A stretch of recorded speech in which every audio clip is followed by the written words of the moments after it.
Hi, I'm Daniel Andrews, owner and creator of the DAN Show, and welcome to my breakdown of the Jacksonville Jaguars. Now, if you're new to my channel, I just got to ask you one simple question.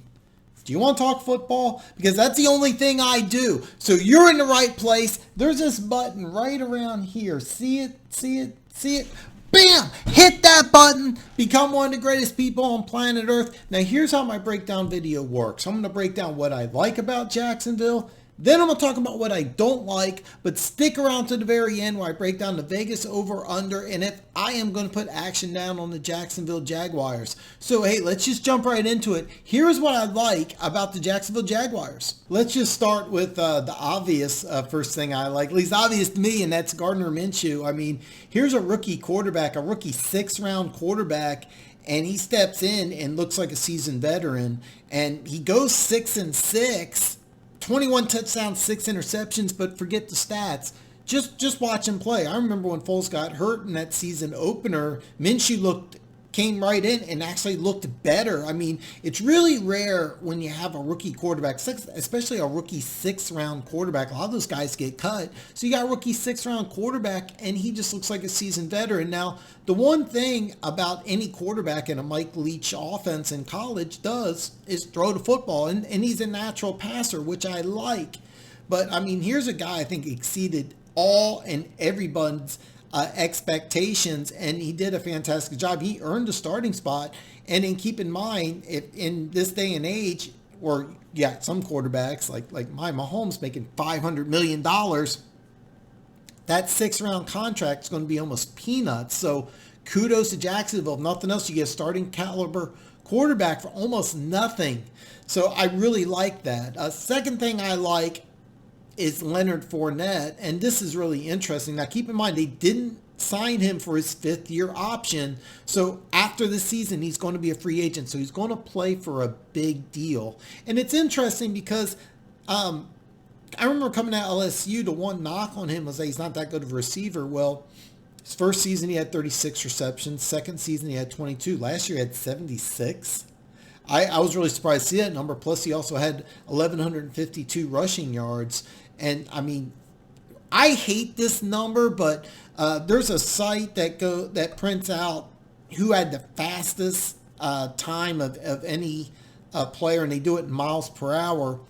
And the fastest player was Leonard Fournette. And here's a dude who's about 240 pounds. This is a big, in terms of pure size, speed, there's probably not anybody better than Leonard Fournette in the NFL. The question is, can he stay healthy? And it's also questionable, how do you only score 3 touchdowns? Here's a 235-pound running back, a big dude. How do you only get in the red zone 3 times? But here's the deal. The guy's playing for a contract. Expect a big season from him if he's healthy. Third thing I like about Jacksonville is they quietly made some really good, really smart free agent moves. Joe Sherbert, they signed away from Cleveland, a massive tackling machine. This is really smart because you had Myles Jack, who they moved to middle linebacker last year, and it was a complete disaster. Myles Jack, if you don't remember, played both offense and defense for UCLA. Some people thought he could be a linebacker, had the athleticism of safety. They decided to put him at outside linebacker, moved him to middle linebacker last year. Complete disaster. And this year, what they did is they got Joe Sherbert, and he's going to play middle. Myles Jack's going to play on the outside, and this is really smart because if Myles Jack, here's what he's going to do. He's going to see a guy with a fraction of his natural athletic ability make all these plays. So he's either going to learn and really get better or he's going to be gone. But I really like you take a guy who struggled, who's just a natural athlete, move him, and then put somebody in there who's productive but not near the athlete. I think this is going to work really, really well. I think it was really smart. Some other moves that they made, I blasted Cincinnati for not getting a backup quarterback. Jacksonville signed Mike Lennon. This was brilliant. You need a veteran backup quarterback who can win a game or two for you in case Minshew goes down, but he's not good enough that he's going to threaten Minshew or cause any sort of quarterback controversy. Cincinnati, this is the guy you should have got. So this was really smart. Tyler Eifert, I blasted several teams for not going after a number one wide receiver. Tyler Eifert, is the first time in his career he was able to stay healthy. Now, is he a number one wideout? He might be. He's very, very good, and if he's able to stay healthy, he's the guy Minshew's going to go to on 3rd and 7. This is a guy that you need, and Jacksonville went out and got him for really cheap, and if he stays healthy, it's going to be a good contract. They also got Chris Thompson, a running back who excelled under Jay Gruden's scheme in Washington. Jay Gruden's the new offensive coordinator. They're going to run a West Coast system. So I really like that he got somebody who's wildly productive. This guy's going to have a ton of receptions if he stays healthy. Same thing with Eifert. So I really like the free agents that they put together. Another thing that Jacksonville did in the offseason is they got 2 defensive linemen. Now, it's kind of interesting because they got Rodney Gunther from Arizona, who's a 3-4 end, and they got Al Woods, a defensive tackle from Seattle, who's really a better fit in a 3-4 also. It's kind of interesting because Jacksonville has a lot of 3-4 pieces. And if nothing else, they added size. They also got Devon Hamilton, the massive defensive tackle in the 3rd round out of Ohio State. And this is big. Did you catch that? They added size. They got big. Did you catch that? Anyway, their run defense was terrible. 2,229 yards. That was 28th. They gave up 23 rushing touchdowns, which was 31st, 5.1 yards per carry, 31st. If nothing else, they added size to that front 7. They have a lot of 3-4 personnel, which is kind of interesting. But I love the way that they attacked free agency, specifically that front 7. And I mentioned Devon Hamilton. That brings me to the 4th thing that I absolutely love about Jacksonville is I love their draft. I mean, the 1st-round picks, C.J. Henderson and Kavion Chasen, these are day 1 starters who are instantly going to make this defense a lot better. Where Chasen plays is going to be interesting. I don't know if he's going to play end, linebacker. I think they're going to move him around and get kind of creative with him. They still got Yannick Ngakoue, who I thought would be gone. Can you imagine Chasen, Ngakoue, and Josh Allen on the field at the same time? That's a really good pass rush. Right before the draft, Chris Sims, who does a lot of draft content, actually had C.J. Henderson above Jeffrey Okudah. And here's the deal with Jacksonville, and a lot of other teams are like this, but really Jacksonville's always gone out of its way that they love SEC players, especially players from Florida. If there's 2 players, and one's an SEC player or from the state of Florida, like C.J. Henderson, or there's a player like Jeffrey Okudah from the Big Ten, they're always going to go to the SEC player. Matter of fact, both 1st-round picks, SEC players. I really like that. And then keep in mind, you got Chenault in round 2. This guy could be a superstar. Keep in mind, he had a bad 40 time in Indy, ran a 4.59. Of course, this wide receiver class, there's tons of wide receiver. This guy could be a superstar. This is a great ad for Jacksonville. I already mentioned Hamilton in the 3rd round, who adds lots of size, something that they needed. And last year, you aced getting a 6th-round pick from the Pac-12. Why not do it again? They got another quarterback from the Pac-12 in the 6th round. I'm not going to go through all their draft picks, but man, this draft was really, really good. Jacksonville did a fantastic job in this draft. They got a lot of playmakers and a lot of players that are going to help them this year. So just kind of recap what I like about Jacksonville. I like Gardner Minshew. I like Leonard Fournette, motivating him by, hey, look, you're either going to play good or you're going to be gone. He's playing for a contract this year. They made some really, really good free agent moves, a lot of quiet free agent moves, but some really good ones. And then they had a fantastic draft. So now, here's what I don't like about the Jacksonville Jaguars. I'm going to talk out of both sides of my mouth here because I told you how much I liked Gardner Minshew. But here's the drill.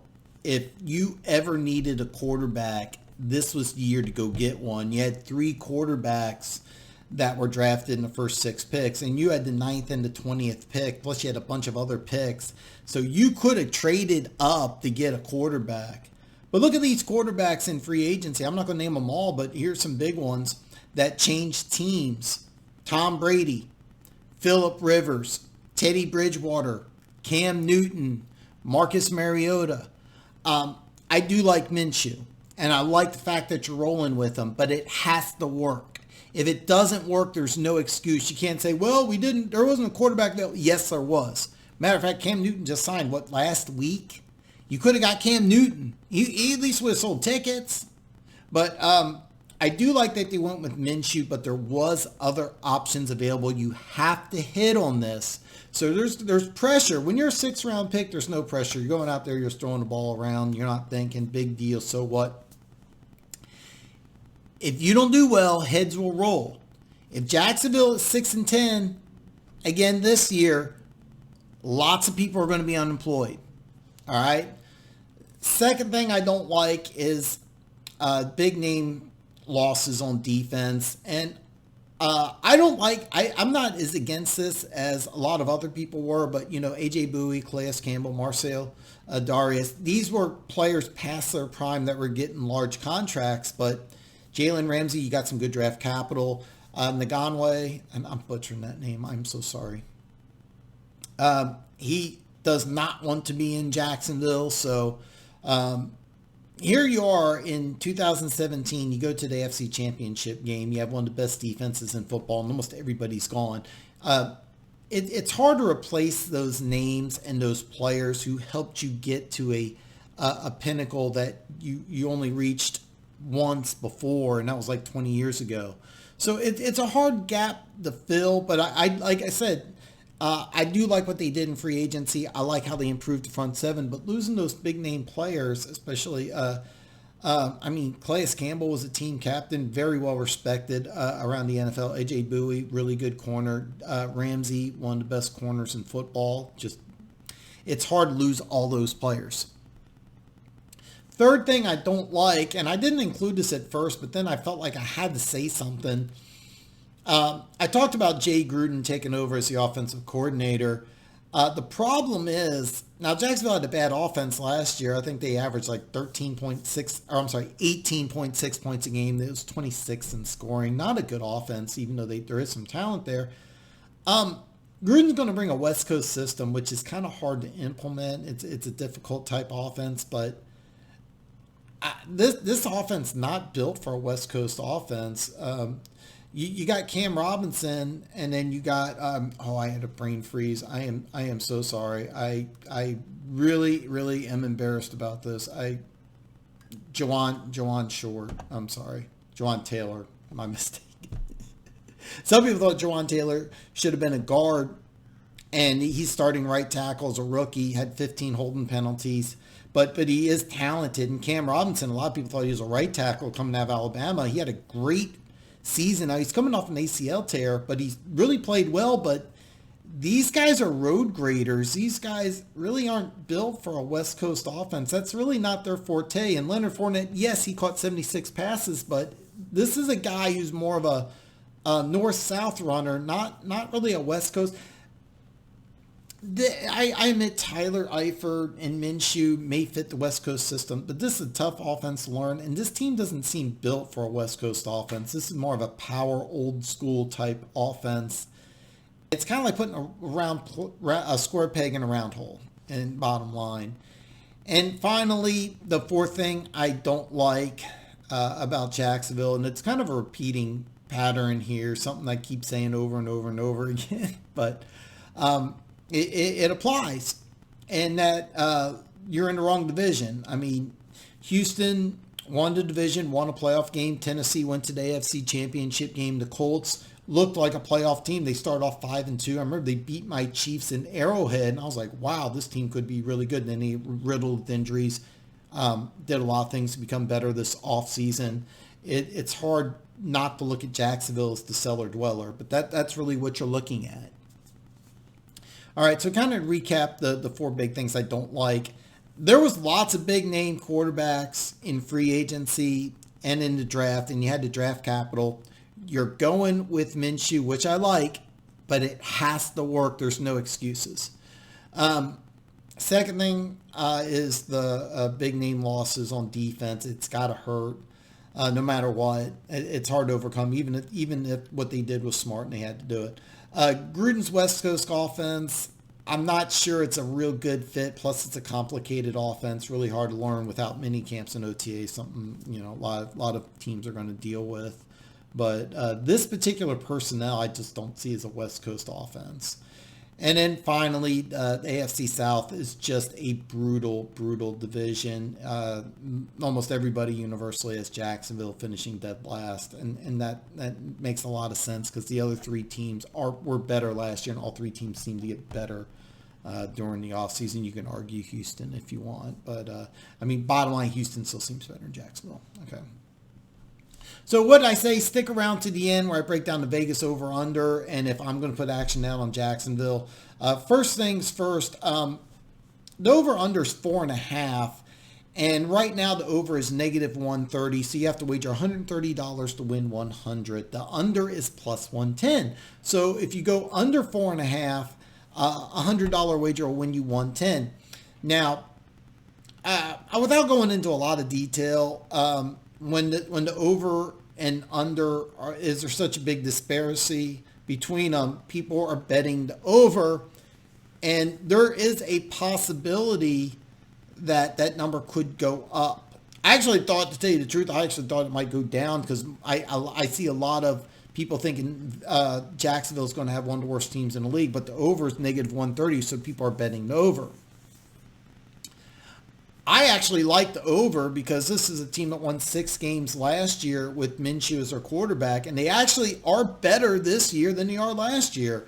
Leonard Fournette is playing for a new contract, and so I expect him to have a big season. Yes, I think the West Coast offense is not the best suit for him, but Jay Gruden's a good offensive mind, and he wants to be he wants another shot at being an NFL head coach, so I think he will adapt this offense to tailor Leonard Fournette. So getting 5 wins is not that difficult. When I look at the schedule, one thing that's really interesting about Jacksonville is their first 6 games, they have 3 really winnable games. Okay. You have Miami at home, Cincinnati on the road, and Detroit at home. And then you get a bye week 7. Now they have 3 divisional opponents. And divisional games are always difficult. They may be able to steal one, but realistically, going into the bye, they could be 3-3. And then after the bye, they're going to travel to LA. Here's the problem. Here's their schedule starting in December: at Minnesota, Tennessee at home, at Baltimore, Chicago at home, at Indianapolis. It wouldn't shock me if they went 0-5.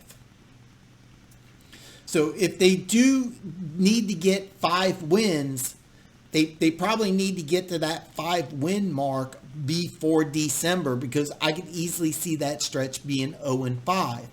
Their first 6 games, 3 divisional opponents, 3 very winnable games, 2 at home.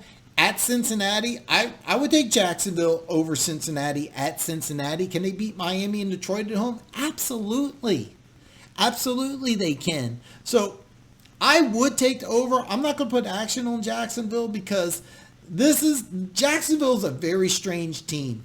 I could see them hovering around 500, fighting for a wild card spot. I really could. I could also see them winning 2 games. I can see Gardner Minshew being a complete disaster and his team just falling apart. I could see that happening also.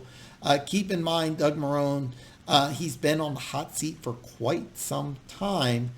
There's a good chance that by week 6, if he's only got 1 win, that bye week he's gone, and then Gruden could take over because he's got head coaching experience. So me personally, I'm going to avoid Jacksonville. But if I was going to take them, I would take the over, even though I hate negative 130.